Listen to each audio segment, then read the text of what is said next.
શેરડીના પાકની અંદર 45 થી 50 દિવસે પહેલો સ્પ્રે લેવો જોઈએ।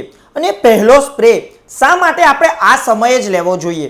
કારણ કે ખેડૂત મિત્રો 25 થી 30 દિવસે આપણે પહેલો ખાતરનો ડોઝ લઈએ છીએ અને ત્યારબાદ આપણે શેરડીને તોડીએ છીએ કે જેથી એની ફૂટ સારી આવે। તો આપણે શેરડી તોડ્યા બાદ જો ભેજની અંદર સ્પ્રે કરીશું તો આપણી શેરડીની બધી ફૂટ એક સરખી થઈ જાય છે અને ઝડપથી ફૂટ આવે છે।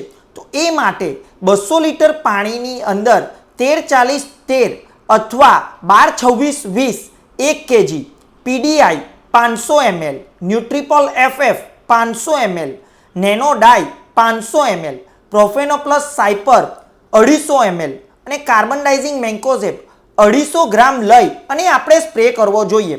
ખેડૂત મિત્રો, જો ફોસ્ફરસની ઉણપ શેરડી પર ન હોય તો આપણે નેનો ડાઈનો ઉપયોગ ન કરીએ તો પણ ચાલશે અને શેરડી ન તોડી હોય અને કોઈ ફંગીસાઇડનો પ્રોબ્લેમ ન હોય તો આપણે કાર્બન ડાઇઝિંગ મેન્કોઝેબનો ઉપયોગ પણ ન કરીશું તો પણ ચાલશે।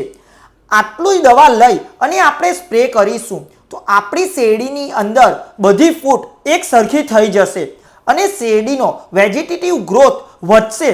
તે ઉપરાંત ઠંડીની અંદર પણ શેરડીનો વિકાસ અટકશે નહીં અને એનો ગ્રોથ જળવાઈ રહેશે। તે ઉપરાંત શેરડીમાં ગાભમરો અને ફૂગ પણ લાગશે નહીં કારણ કે આપણે શેરડી તોડ્યા બાદ આ સ્પ્રે લઈએ છીએ માટે ફૂગ અને જીવાત લાગશે નહીં।